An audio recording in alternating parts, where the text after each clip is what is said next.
నమస్కారం today feature కి స్వాగతం. గమనించారా లేదో, తెలంగాణలో అంగన్వాడీలు ఉద్యమం జరిగినప్పుడు ఒక ఎస్ఐ జుట్టు పట్టి లాగేసి కొట్టారు అంగన్వాడీ వాళ్ళు. మీరు చూసారో లేదో చూడండి. మగవాళ్ళు అంటే లేడీస్ ఏం చేయలేరు.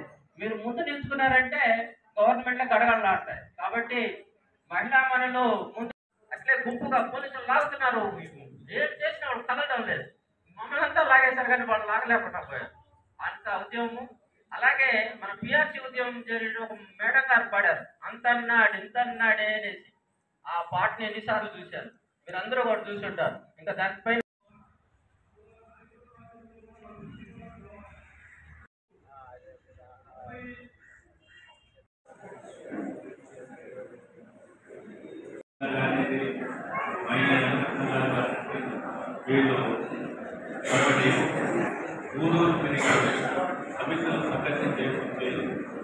అప్పుడు రవాణా సౌకర్యం లేవు. కానీ ఈరోజు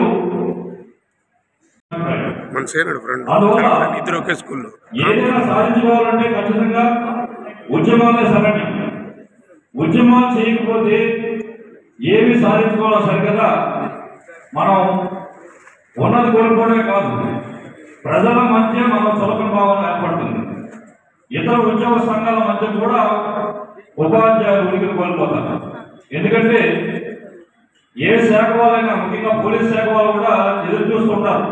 ఏంటి యూటీఎఫ్ ఇంకా ఉద్యమాలు చేయలేదే, ఈవెన్ యూటీఎఫ్ ఈ పిఆర్సీకి సంబంధించి ఇంకా నివేదిక ఇవ్వలేదు. ముసాయిదా పత్రం మనం ఇస్తాం ఫస్ట్, దాని తర్వాత మిగతా సంఘాలు దాన్ని రెఫర్ చేసుకుని ఏమేమి ప్రతిపాదన పెట్టాలని చూస్తాయి. అంటే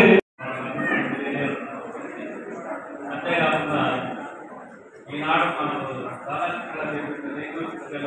అంటే 1950 రాష్ట్ర వల్లే మనకు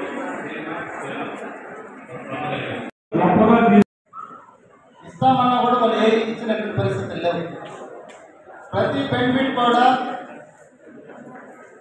ఉద్యమాలు చేసి పోరాటాలు ఫలితంగా అరెస్ట్ అయ్యి మనకన్నింటినీ నడిపినటువంటి నాయకత్వం మనం వాళ్ళే అనుకుంటాం.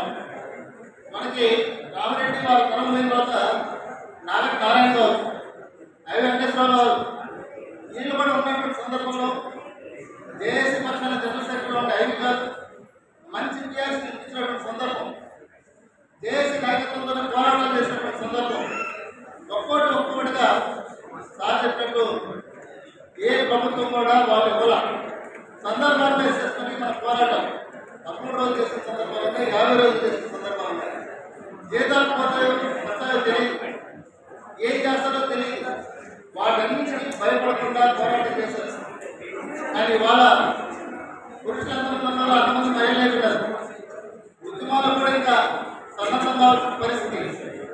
సన్నద్ధం అయితేనే ప్రభుత్వం కలిగించేటువంటి పరిస్థితి ఉంటుంది. దయచేసి మాత్రం గుర్తుపెట్టుకోవాలి. ఉపాధ్యాయ సంఘాల దానికి కారకులైన వాళ్ళు మన అధ్యక్ష ప్రధాన ఓడికి తీసుకోవడం కాదండి. ఇది ఈ సంఖ్య అనేది గవర్నమెంట్కి ఒక భయపెట్టే ఒక చిహ్నంగా ఉంటుంది. ఎందుకంటే మొన్న ఈ మధ్యకాలంలో పాఠశాల టైమింగ్స్ 9 నుంచి 5 వరకు అని పెట్టారు. అంటే జీపీఎస్ కానీ అమలు చేస్తుంటే దేశం మొత్తం అమలు చేస్తుంది. అదేవిధంగా వీళ్ళు కొత్తగా 9 నుంచి 5 వరకు ఇప్పుడు తీసుకొచ్చారు. దీని మీద కానీ ఎవరు మాట్లాడుకున్నారంటే దీన్ని పైలట్ ప్రాజెక్ట్గా చూసి అన్ని రాష్ట్రాల్లో కూడా అదేవిధంగా అమలు చేస్తుంటారు. అంటే ఆంధ్రప్రదేశ్ని ఒక ప్రయోగశాల చేసేసారు. మామూలుగా పిల్లవాడు అటెన్షన్ ఎంతసేపు ఉంటుంది, వాడు ఎంతసేపు క్లాస్లో కూర్చోగలడు, ఎంతసేపు ధారణ శక్తి వాడికి ఉంటుంది అనేది ఇవన్నీ ఏమి పరిగణలో తీసుకోకుండా ఓన్లీ ఒక పీరియడ్ని 5 నిమిషాల దాకా పెంచాం. 8 పీరియడ్లు మొత్తం చెప్తే మీకు 5 గంటల్లో అయిపోతుందనే టైప్లో చాలా సులభంగా చెప్పేశారు. ఇది ముఖ్యంగా హై స్కూల్లో ఎంత ఇబ్బందికరమైన పరిస్థితులు ఉన్నాయి. వాళ్ళని తిరిగి ఇంటికి పంపించడానికి ఎన్ని రకాల ఇబ్బందులు పడుతున్నాం ఆ టీచర్ తెలుసు. అంతేకాకుండా రకరకాల ప్రోగ్రామ్స్ రోజు హై స్కూల్లో ఎదురు వస్తూ ఉంటాయి. అవన్నీ జరుపుతూ సిలబస్ కంప్లీట్ చేయడం అనేది ఎంత కష్టమో, ఆ పిల్లల్ని మళ్ళా క్లాస్ రూమ్లో కూర్చోబెట్టడం ఎంత కష్టం ఇది మనకు తెలుసు. సో ఇటువంటి సిచ్యువేషన్లో మన వాళ్ళు, మన ఎమ్మెల్సీలు అయితేనేమి, వాళ్ళు వాయిదా తీర్మానం ఇచ్చి మండలంలో దీని మీద చర్చ కోరాం. అదే అయితే ముందుకు తీసుకెళ్లడంలో ప్రధాన పాత్ర వహించింది మన కార్యకర్తలే. రాష్ట్రంలో కానీ ఉపాధ్యాయ హక్కులు అనేది ఏ రోజు కాలకట్టు పట్టుబడింది. ఎంత దురదృష్టకరమైన పరిస్థితి మనం ఎదుర్కొన్నామంటే మన మనందరం గుర్తుపెట్టుకోవాలి. గతంలో గత ప్రభుత్వం ఆ 9 కోట్లనే కాకుండా సిపిఎస్ రద్దు చేస్తామని ఆ స్థానంలో ఇంకొంచెం దుర్మార్గమైన జీపీఎస్ రిలీజ్ చేసినప్పుడు ఇది నాకు తెలియదు, ఎందుకు రిలీజ్ చేశారో నేను దీని మీద దర్యాప్తు జరిపిస్తానని మనం ఆ జీవో మేడం విజయశ్రీ మేడం గారిని మాట్లాడుతుందిగా కోరుకుంటున్నాను.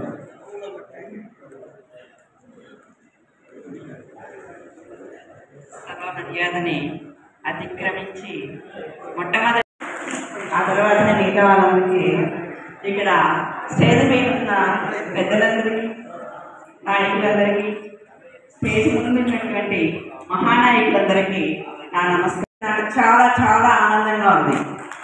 నేను ఎప్పుడు మా మండలాలలో మాట్లాడేటప్పుడు మహిళలు తక్కువ వచ్చారు, రండి, రాలేదు అని ఎప్పుడు ఏదో ఒకటి ఏడు పేరుస్తుంటాను. కానీ ఈరోజు మాత్రం నేను చాలా హ్యాపీగా ఫీల్ అయ్యాను, చాలా చాలా సంతోషించాను. కానీ స్టేజ్ పిల్లలు చూస్తే కొంచెం బాధ అనిపిస్తుంది. మేము ఎప్పుడబ్బా వీళ్ళల్లో 50 మంది వచ్చేది అని ఆలోచిస్తున్నా అప్పటి నుండి ఇక్కడ కూర్చొని. ఇక్కడ ఉన్నారే, ఇక్కడ ఎప్పుడు వస్తారు మేమన్నీ అడుగుతున్నా. ఎప్పుడు వస్తారు మీరు స్టేజ్ పైకి, ఎప్పుడు వస్తారో అని అడుగుతున్నా. ఎప్పుడు మీరు నాయకత్వం తీసుకుంటాం. మనము 50% యూనియన్లోనే కాదు, ఉద్యోగాలలోనే కాదు, యూనియన్లో కూడా 50% పదవులను మనకు రావాలి, మన నాయకత్వం వహించాలి అని నేను మనస్ఫూర్తిగా కోరుకుంటున్నాను. మీరందరూ దానికి కృషి చేయాల్సిందిగా మిమ్మల్ని అందరినీ కోరుకుంటున్నాను ఈ సభాముఖంగా. నిజంగా ఒక మన యూనియన్ గురించి చెప్పాలంటే మనకు తెలిసింది చాలా తక్కువ. మనం చేసేది 0.0001 అని కూడా, అది కూడా ఉండదేమో మనకు తెలియదు. మనం అట్లీస్ట్ 1% కన్నా వస్తే చాలా బాగుంటుంది. కాకపోతే మన సమాజమైనటువంటి సమాజంలో ఉన్న మార్పు తేగలిగేటువంటి ఏకైక జాతి ఉపాధ్యాయ జాతి. ఈ సమాజాన్ని ముందుకు నడిపించాలన్నా, సమాజంలో నైతిక విలువలు నేర్పాలన్నా మొట్టమొదటిగా మనమే ఉంటాం. మన వల్లనే సమాజంలో మార్పు రాగలుగుతుంది, అది మంచి అయినా చెడ్డైనా. ఎందుకంటే మన దగ్గరికి వచ్చే మట్టి ముద్దల్ని మనం ఎలా తీర్చిదిద్దుతామో అలాగే ఉంటారు. చేస్తే పోయేదేమీ లేదు, బానిస సంఖ్యలు తప్ప. ఖచ్చితంగా ఇప్పుడు వ్యవస్థను, ముఖ్యంగా మన ప్రాథమిక వ్యవస్థ నిర్వీర్యం అయిపోయింది. 117 జీవో వల్ల ఇలాంటి వాటిని మనం నిరంతరము సంఘటితమై మనం ఎదుర్కోవాల్సిన పరిస్థితి అయితే, పోరాటం మళ్ళీ మళ్ళీ చేయవలసిన అవసరం అయితే ఉంది. ఒక్కసారి వారిని పాట రూపంలో స్మరించుకున్నాము. ఒక్కరోజు మాత్రమే ప్రాక్టీస్ చేశాను, ఏమనుకోవద్దు. తెగువ త్యాగం కలబోసి అణచివేతలను నిలదీసి ప్రతి ఒక్కరిని కదిలించి హక్కుల కోసం నిలదించి జీవితాలను దారిపోసినారు. ఆనాటి తరం బావి గురువుల బాగు కోరినాది, ఆ మేటి గణం జీవితాలను దారిపోసినారు. ఆనాటి తరం బావి గురువుల బాగు కోరినాది, ఆ మేటి గణం తెగువ త్యాగం కలబోసి అణచివేతలను నిలదీసి ప్రతి ఒక్కరిని కదిలించి హక్కుల కోసం నిలదించి తెల్లదొరలను తరిమి కొట్టగా జరుగుతున్నట్టి తిరుగుబాటులు సంఘ సంస్కరణ ఉద్యమాలతో స్ఫూర్తి పొందిన యువ కిషోరము, స్ఫూర్తి పొందిన యువ కిషోరము. బతుకు తెరువుకై పడలా చేరి బతుకు లేని బడి పంతుల వెతలు, బతుకు తెరువుకై పడలా చేరి బతుకు లేని బడి పంతుల వెతలు. చాలి చాలని వేతనాలు అధికారుల వేధింపుల చూసి అయ్య వాళ్ళను ఏకం చేశాడు మన చెన్నుపాటి, అయ్య వాళ్ళను ఏకం చేశాడు మన చెన్నుపాటి, ఉద్యమానికి ఊపిరి పోశాడు ఆ ఘనపాటి, ఉద్యమానికి ఊపిరి పోశాడు ఆ ఘనపాటి. చెన్నుపాటి చూపించిన బటలో పెంచున్న చూపగా తడిచిన చీరుడు, చెన్నుపాటి చూపించిన భాషలో వెన్ను చూపగా నడిచిన ధీరుడు, విచ్ఛిన్నం ఛేదించిన వాడు ఐక్యతను సాధించిన నాడు, ఐక్యతను సాధించిన నాడు. సంఘ సేవకై సర్వీసుని గడప గడపలా అడిగిన నాడు, పటిష్టమైన నిర్మాణంకై పట్టువదలని విక్రమార్కుడు, పటిష్టమైన నిర్మాణంకై పట్టువదలని విక్రమార్కుడు. పచ్చటి ఆకుల వెచ్చని పువ్వెట్టి మన వెంకట స్వామి పాతికేళ్లకు పండుగ చేశాడు, పచ్చటి ఆకుల వెచ్చట పువ్వెట్టి మన వెంకట స్వామి పాతికేళ్లకు. ఉపాధ్యాయులు రకరకాల వేషధారణలో విజయవాడకి వెళ్ళి ఆ సభని సక్సెస్ చేసుకుని వచ్చి ఆయన దృష్టిలో కూడా అనేక ఇబ్బందులు పడుతున్నారు. కుమార్ గారు శాలువతో సత్కరిస్తున్నారు. అంటే మోహన్ బాబు గారు వారికి మేడం గారు మినిస్టర్ మేడం గారు వారి తయారు చేసినటువంటి బ్యాగ్ని వాళ్ళకి అందిస్తున్నారు. అట్లే నారాయణ మెమెంటోని 50 సంవత్సరాలు గుర్తు చేసినటువంటి ఒక మెమెంటోని కూడా సూర్యప్రకాష్ గారు శాలతో సత్కరిస్తున్నారు. ఆదినారాయణ గారు తర్వాత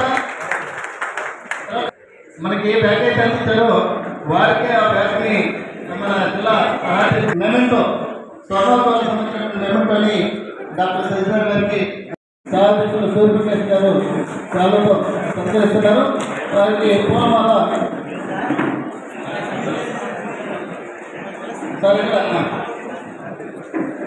ఆదినారాయణ శాఖ పూలమాలతో సత్కరిస్తున్నారు.